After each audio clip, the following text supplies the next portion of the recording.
अच्छा, जो simple cuboidal epithelium है, these epithelium consist of a single layer of cells. देखो, जो भी सारे सिंपल सेल्स होते हैं ना, जो सिंपल एपिथेलियम्स होते हैं, उनकी यही कैरेक्टरिस्टिक है। उनको सिंपल कहा इसलिए जाता है क्योंकि उनमें सेल्स की सिंगल लेयर होती है। ये सिंपल स्क्वैमस है, इसमें फ्लैट सेल्स की सिंगल लेयर है। ये सिंपल क्यूबॉइडल है, इसमें क्यूब शेप्ड सेल्स की सिंगल लेयर है। ये सिंपल कोलमनर है, इसमें कॉलम शेप्ड सेल्स की सिंगल लेयर है। और जिनमें सेल्स की एक से ज़्यादा लेयर्स हों, एपिथेलियम सेल्स की एक से ज़्यादा लेयर्स हों, तो वो वाले जो है ना वो स्ट्रेटिफाइड एपिथेलियम होते हैं। क्योंकि ये सिंपल एपिथेलियम है तो इसमें एक सिंगल लेयर है। हम जो क्लासिफिकेशंस पढ़ रहे हैं ना, these are the classification of epithelium tissue depending upon the shape of the cell. तो क्योंकि इसका जो साइड व्यू है ना एपिथेलियम का, वो ऐसे अपेयर हो रहा है कि जिस तरह क्यूब शेप्ड सेल्स हैं, इसलिए इनको कहते हैं सिंपल क्यूबॉइडल एपिथेलियम। हमने साइड व्यू के ऊपर जो भी साइड व्यू पे जो भी शेप सेल की अपेयर हो रही है ना, उसके अकॉर्डिंग किया है, क्लासीफाई किया है। जिस तरह से ये साइड व्यू के ऊपर कॉलम शेप अपेयर हो रहा है, इसमें साइड व्यू के ऊपर फ्लैट शेप अपेयर हो रही है। ठीक है, अब जो सरफेस व्यू है ना, मतलब हम लोगों ने साइड व्यू के ऊपर क्लासिफिकेशन किया, लेकिन साइड व्यू और सरफेस व्यू दोनों को ही मतलब स्टडी करना है। तो सरफेस व्यू जो है ना, उसमें सेल्स की पॉलीगोनल शेप है, और जो साइड व्यू है उसमें सेल्स की जो है ना वो फ्लैट शेप है। आगे बुक में लिखा हुआ है कि the simple cuboidal epithelium has a restricted distribution in the body. ये काफ़ी रेयर होते हैं, लेकिन ये काफ़ी रेयर होते हैं, लेकिन इनकी प्रेजेंस जो है ना वो कहाँ कहाँ पे होती है। एक होता है थायराइड ग्लैंड में, थायराइड ग्लैंड के फॉलिकल्स में, जो हमारी नेक रीजन के अंदर थायराइड ग्लैंड होता है ना, इनके फॉलिकल थायराइड ग्लैंड की जो भी आउटर लेयर है ना, वो बना रहे होते हैं सिंपल क्यूबॉइडल एपिथेलियम। और सेकंड में हमारे किडनीज़ के अंदर प्रेजेंट होते हैं, किडनीज़ में यहाँ पे आप कह लोगे नेफ्रॉन में प्रेजेंट होते हैं। तो अब देखो, जो थायराइड ग्लैंड है उसका बेसिक फंक्शन भी सिक्रीशन करना ही है। थायराइड ग्लैंड्स का फंक्शन हार्मोन सिक्रीट करना ही होता है ना। और जो किडनीज़ है, इनका जो किडनीज़ हैं, इनकी जो नेफ्रॉन्स है, नेफ्रॉन की जो लेयर्स हैं, उनमें उनमें कॉन्टीन्यूसली सिक्रीशंस हो रही होती हैं न, या फिर मतलब कि जो ब्लड है उसमें से फिल्ट्रेट सिक्रीट आउट हो रहा होता है, या फिर उसके पीएच को सेट किया जा रहा होता है, उसके लिए आयंस का एक्सचेंज हो रहा होता है। तो सिक्रीशन जो है ना वो हो रही होती है। तो सिक्रीशन के लिए सिंपल क्यूबॉइडल एपिथेलियम में जो सिक्रीशन के लिए ना कुछ सेल्स प्रेजेंट होते हैं। ये जो उनको हम लोग कहते हैं गोबलेट सेल।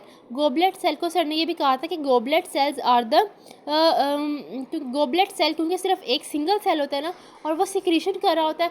जिस तरह ग्लैंड भी सिक्रेशन करते हैं और वो सिंगल सेल जो वो भी सिक्रेशन कर रहा होता है। तो सर ने कहा था goblet cell is the unicellular gland and it is the single unicellular gland in the body. Body के अंदर कोई भी ग्लैंड यूनिसेलुलर नहीं होता है, सिर्फ ये गोबलेट सेल है जो कि यूनिसेलुलर होता है। अब देखो, मैं यहाँ पे लिखती हूँ characteristics of simple cuboidal epithelium. अच्छा, इसकी बेसिक क्या है? One layer of cells whose height रफली इक्वल्स टू देयर विथ। अच्छा, इसकी मतलब कि जो साइड व्यू के ऊपर स्क्वायर शेप है ना, वो इसकी कैरेक्टरिस्टिक है। इसमें गोबलेट सेल्स अगर कहीं आए तो सिंपल क्यूबॉइडल एपिथेलियम जो है वो बेसिकली किडनीज में ही प्रेजेंट होते हैं। डायग्राम ही नहीं आ रही। गोबलेट सेल्स इन एपिथेलियम, ये देखो, ये इस तरह के गोबलेट सेल्स प्रेजेंट होते हैं। और ये गोबलेट सेल्स ये कोलमनर सेल्स के अंदर दिखाए जा रहे हैं ना। तो ये कोलमनर के अंदर भी होते हैं, क्यूबॉइडल के अंदर भी होते हैं, डिफरेंट एपिथेलियम के अंदर जो भी एपिथेलियम सिक्रीशन कर रहा है ना, उसमें गोबलेट सेल्स प्रेजेंट होते हैं। जिस तरह से हमारी जो आउटर लेयर है, स्किन की आउटर लेयर है, उसमें भी कभी प्रेजेंट होते हैं, क्योंकि बॉडी जो आउटर लेयर है उसमें भी वो स्वेट की सिक्रीशन भी होती है, ऑयल की सिक्रीशन भी होती है, हमारे स्टमक में डिफरेंट सिक्रीशंस होती हैं। तो जहाँ पर भी सिक्रीशंस होती है ना, जो स्किन एपिथेलियम जहाँ पे भी सिक्रीशन कर रहा होता है वो गोबलेट सेल ही कर रहा होता है। तो इस तरह से ये गोबलेट सेल प्रेजेंट होते हैं। अब यहाँ से रीड करते हैं। अच्छा, simple columnar epithelium single layered होते हैं। नहीं, सिंपल की बॉडी का क्या ना तुमने, वेयर इज सिंपल, हाँ, simple cuboidal epithelium are single layered have cube shaped cells और सेंट्रली प्लेस्ड न्यूक्लियस। अब जो न्यूक्लियस होता है ना वो सारे सेल्स में उसकी लोकेशन जो है ना वो भी डिफ़र कर रही होती है। जिस तरह ये देखो,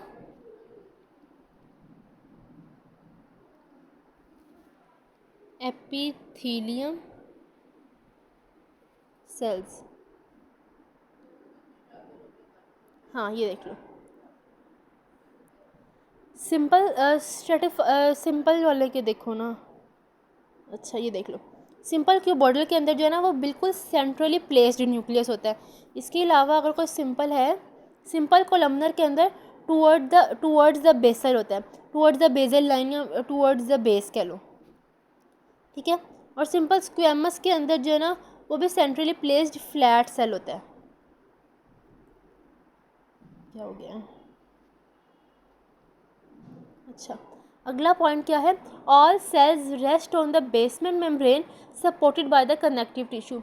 तो ये जो एपिथेलियम है इसकी बेसिक कंपोजिशन ये है कि सबसे नीचे जो बेजल सरफेस होती है, बेजल सरफेस के नीचे जो है ना वो कनेक्टिव टिश्यू होता है जो बेजल सरफेस को या फिर बेजल लैमेला को सपोर्ट कर रहे होते हैं, और उसके ऊपर एपिथेलियम सेल्स प्रेजेंट होते हैं। ये पूरी एपिथेलियम टिश्यू की एक कंपोजिशन है, एक उसकी फॉर्मेशन है। तो एपिथेलियम टिश्यूज़ जो है ना वो फिर उसके ये जो एपिथेलियम सेल्स है ना उनके शेप के ऊपर फिर एपिथेलियम टिश्यू का नाम जो है ना वो डिपेंड कर रहा होता है यहाँ पर नंबर ऑफ एपिथेलियम सेल्स के ऊपर। अगर कोई एक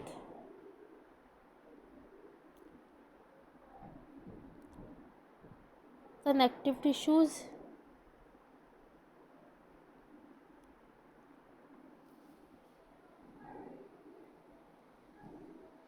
एपिथेलियम कंपोजिशन,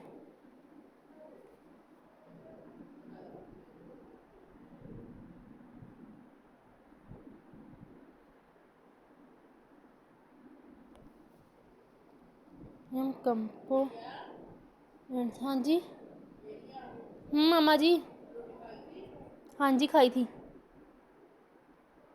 ये देखो सबसे नीचे कनेक्टिव टिश्यू है, कनेक्टिव टिश्यू में ब्लड कैपिलरीज और नर्व एंडिंग्स होती हैं जो एपिथेलियम को न्यूट्रिशन भी प्रोवाइड कर रही होती हैं और कोऑर्डिनेशन भी प्रोवाइड कर रही होती है।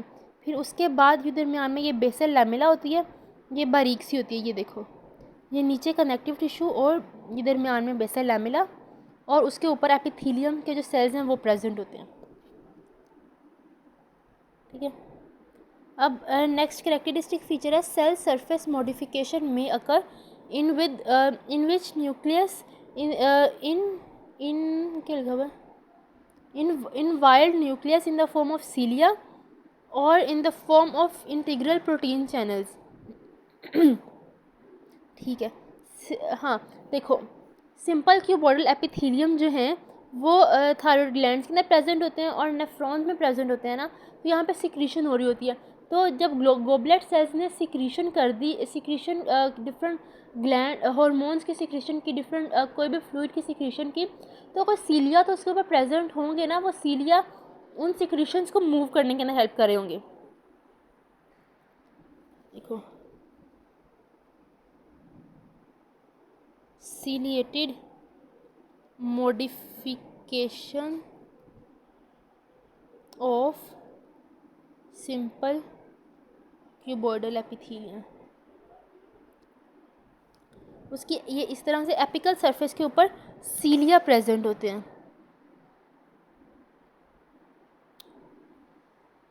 जिस तरह ये देखो इस तरह से सीलिया प्रेजेंट होते हैं और वो सीलिया जो है ना वो सिक्रीशंस को मूव करने के अंदर हेल्प कर रहे होते हैं। आगे क्या है, in some area of the body a simple apical membrane is modified, जो उसकी एपिकल मेम्ब्रेन होती है वो उसकी ये मॉडिफिकेशन है, उस पर सीलिया प्रेजेंट होते हैं, जो सीलिया हैं वो यूँ सिक्रीशंस को मूव करने के अंदर हेल्प कर रहे होते हैं, फॉरवर्ड मूवमेंट या फिर बैकवर्ड मूवमेंट। और यहाँ पे प्रोटीन चैनल्स भी प्रेजेंट, प्रोटीन चैनल्स जो है वो भी मतलब एक्सचेंज सिक्रीशंस की एक्सचेंज के अंदर हेल्पफुल हो रहे होते हैं। तो आगे है, in some area of the body sometimes you have between these cuboidal cells a specialized cell which is secretory in nature and have and have क्या लिखा हुआ है, glass structure with a peripheral basal based nucleus slightly,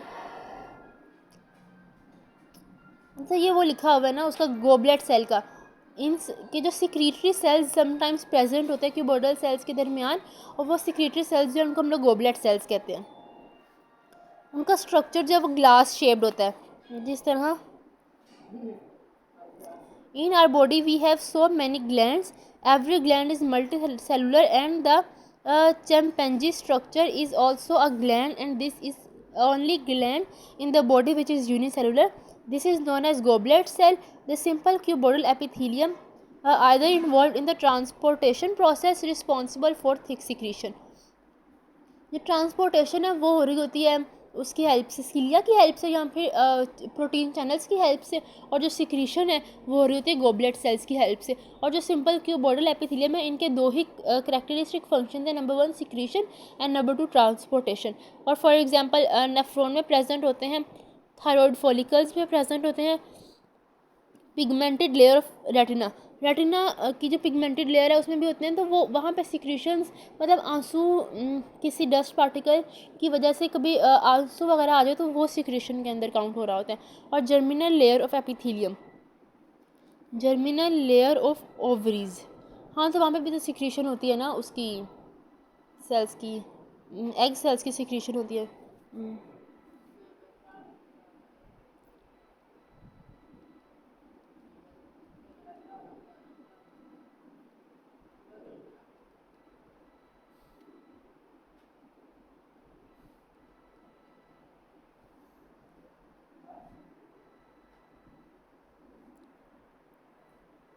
तो different hormones वहाँ से secrete होते हैं ना, ये देखो डिफरेंट हार्मोन्स सिक्रीट होते हैं जो कि कौन कर रहे होते हैं, एस्ट्रोजन प्रोजेस्टेरोन वगैरह इस तरह के हार्मोन्स जो है ना वहाँ से रिलीज़ होते हैं ओवरीज की एपिथेलियल लेयर से।